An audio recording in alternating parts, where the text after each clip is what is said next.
all with the help of over 17,000 kids in classrooms, raising them, and about 6,000 volunteers who have helped with all that work. So thank you all for coming tonight, because Dante has taken up the cause of helping the kelp too. Woo! Dante contacted me, I don't know, about 5 months ago, and said, you know, I really love the kelp. I surf here and I free dive here, I scuba dive here, and I want to see if I can do something to help it. And I said, man, the kelp in Orange County here is okay. We spent 10 years restoring it, and it's doing really well, thankfully. It was gone for 25 years.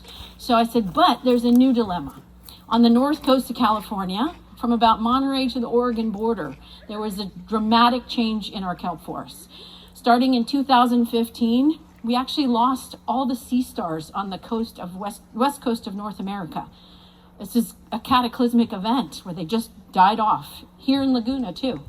So there's a really important sea star that grows about 26 arms. Have you ever seen this thing? It's giant, it's about 1 meter wide, and it eats sea urchins for a living. So one of those, that animal died off. We don't have sea otters along our coast in many places anymore, because we valued them more for their fur than for their bodies living here on our coast in our kelp forests. So we're down 2 species, and followed by, in 2016, a very warm water event. For those surfers and divers here, we really enjoyed it because the water got up to about 75 degrees. It was lovely, but horrible for the kelp. And that was followed by a cascade of events, dominoes falling, sea urchins taking over the reefs. Now, if you don't know what a sea urchin is, it's actually a little prickly, round organism that's got lots of spines sticking out of it, and they eat kelp for a living. And they took over the reefs up in Northern California, and now they're covered, like they were here at one time, with purple sea urchins. So I started a project up there in 2017 to restore those kelp forests. I had lots of experience down here, and Dante saw this problem as well and wanted to help. So we all just met up there on the coast with an 80-year-old retired sea urchin diver by the name of John Holcomb, whose mission it is to get the kelp forests back on his coast, where he spent his whole life with his kids in the water and working, extracting from the water, making a living off of the ocean. And is so sad to see the kelp forest gone. At 80 years old, he's taking up the cause, and he built a 12-inch vacuum cleaner to vacuum sea urchins up off the bottom of the ocean, smaller than a dime, actually. There's hundreds of them per square meter. So he's vacuuming them up, making room for kelp to grow. And in return, the kelp is responding and growing again in Mendocino, where he's doing this work.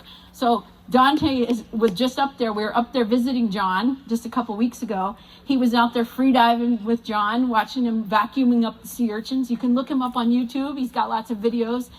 He's about to turn 80 in, I think, 2 weeks. You can wish him happy birthday as well. John Holcomb. Yeah, John. Woo! He's awesome. And he's clearing the reefs to make room for kelp. There's a lot of different efforts going on up there, smashing sea urchins, trying to make room for kelp to grow. And there's many ways to get involved in this if that is your calling. You can dive down here, enjoy the kelp forest, because lots of people spent lots of time to restore them. And you can make your way up north. People traveled for 400 miles to help with those efforts to smash the sea urchins and try to make the kelp forest come back. So Dante's got this special event tonight. We not only get to enjoy his fantastic music, which is totally awesome, woo! But we're here to help the kelp too. This is giant kelp. It grows here off of our coast. And Dante and his sisters created this awesome merch that's available down there at the table on your way out as well. Some bags and bucket hats and these really cool t-shirts that they made with, looks like calico bass to me. What do you think, Dante? Calico bass in the kelp, which you can see here off of our coast. So make sure you stop by the table on the way out. And thank you so much for coming tonight to help the kelp.